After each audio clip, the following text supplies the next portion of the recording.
기사를 이해하는 데 조금이나마 도움이 될 수 있는 내용을 준비했습니다. 바로 공시지가와 보유세에 대한 이야기인데요.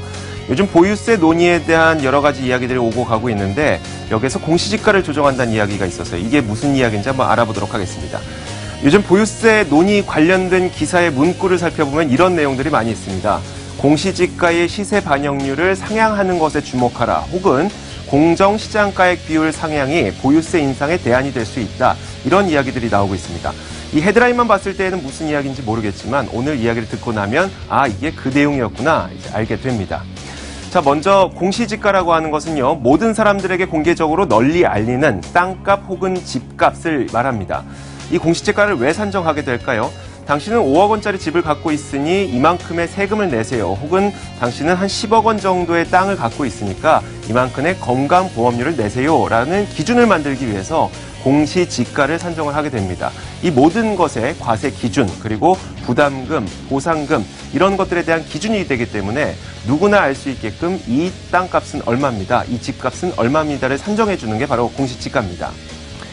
자, 그런데 이 공시지가는요, 우리가 실제 거래하는 실거래가와는 전혀 차이가 있습니다. 공시지가와 실거래가는 상당히 큰 격차를 갖고 있는데 공시지가가 실거래가를 얼마나 반영하고 있는지를 보면요. 아파트의 경우에는 71.5%, 그러니까 10억 원에 거래되는 아파트의 경우에는 대체로 공시지가가 7억 1,500만 원 정도라고 생각을 하시면 되고요.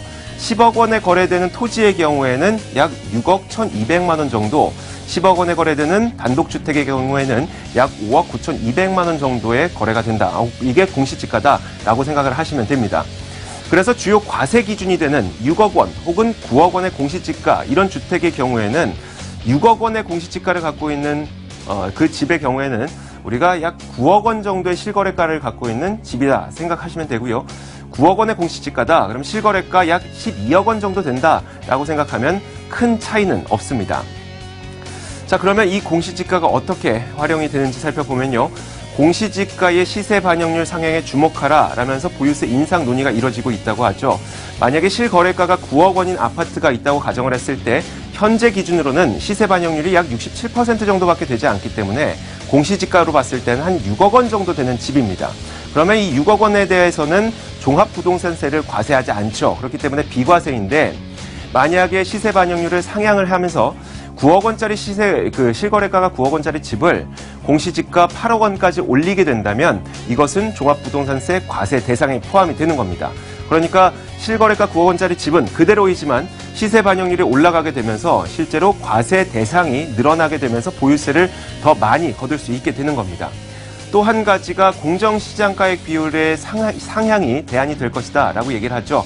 자, 이게 무슨 내용이냐면 일단 공시지가는 6억 원으로 고정이 되어 있다고 가정을 했을 때 공정시장가액 비율 80%를 할인을 해줍니다. 그러니까 20% 할인을 해주는 건데 집값이라는 것은 상승할 수도 있고 혹은 하락할 수도 있기 때문에 공시지가가 6억 원이라고 하더라도 여기에서 한 20%를 할인해주고 당신의 집은 6억 원의 공시지가를 갖고 있지만 20% 할인을 해준 4억 8천만 원 정도가 당신의 집의 가치입니다. 라고 산정을 해주는 게 지금까지의 일이었었는데요.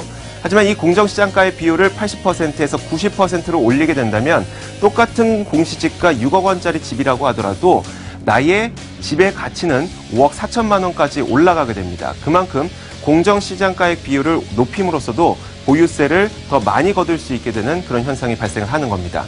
자, 이런 식으로 공시지가와 공정시장가액 비율을 변화시킴으로써 보유세를 더 많이 걷는 방법을 생각을 하고 있는데 사실 이 보유세 인상이라는 것이 그렇게 쉬운 것은 아닙니다. 왜냐하면 물론 쉽게 생각하면 비싼 주택을 갖고 있는 사람에게 이 세금을 더 걷는 게 무엇이 문제겠느냐라고 생각할 수도 있겠지만 거래세의 경우에는요. 본인이 선택을 했을 때 어쩌다 한 번만 인상이 됩니다. 하지만 보유세의 경우에는 한 번 인상을 해놓게 되면 나의 소득은 단 한 번도 인상되지 않았지만 세금 부담만 계속해서 높아지게 되는 그런 결과를 초래하게 되겠죠. 또 한 가지가 매매 의사가 없는 토지들이 상당히 많습니다. 내가 이 땅을 사서 나중에 시세 차익을 노리고 팔아야지라고 생각하는 토지가 아니라 이 땅을 사서 여기서 농사를 짓고 혹은 소와 말 아니면 닭을 키우고 나는 이제 소득을 벌어야지라고 생각하는 토지에 대해서도 보유세를 높이게 됐을 때 그 농가나 축가에는 전혀 소득이 증가하지 않았음에도 불구하고 보유세가 지속적으로 올라가게 됩니다. 또 한 가지 대대손손 물려받은 토지들도 매매 의사가 없음에도 불구하고 나는 이것을 조상으로부터 물려받았을 뿐인데 갑자기 세금이 늘어나네 라는 현상이 또 발생할 수도 있기 때문에 보유세 인상은 참 어렵기도 하고요. 그래서 세율을 직접 높이는 것보다는 공시지가를 올리거나 공정시장가액 비율을 높이는 방향으로 현재 논의가 되고 있는 겁니다.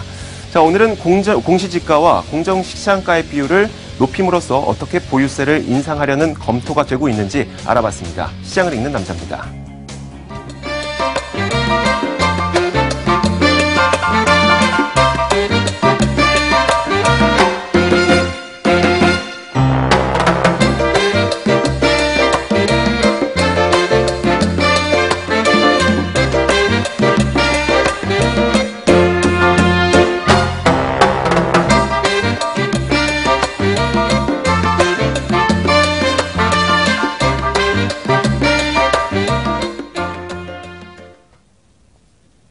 네, 오늘 경제시사토크 사이다에서 또 GS 리테일에 대한 심층 분석을 해드렸고요. 또 요즘에 부동산 시장에서 워낙 또 오르내리고 있는 보유세 그리고 공시지가 얘기까지 저희가 또 친절하게 전해드렸는데요.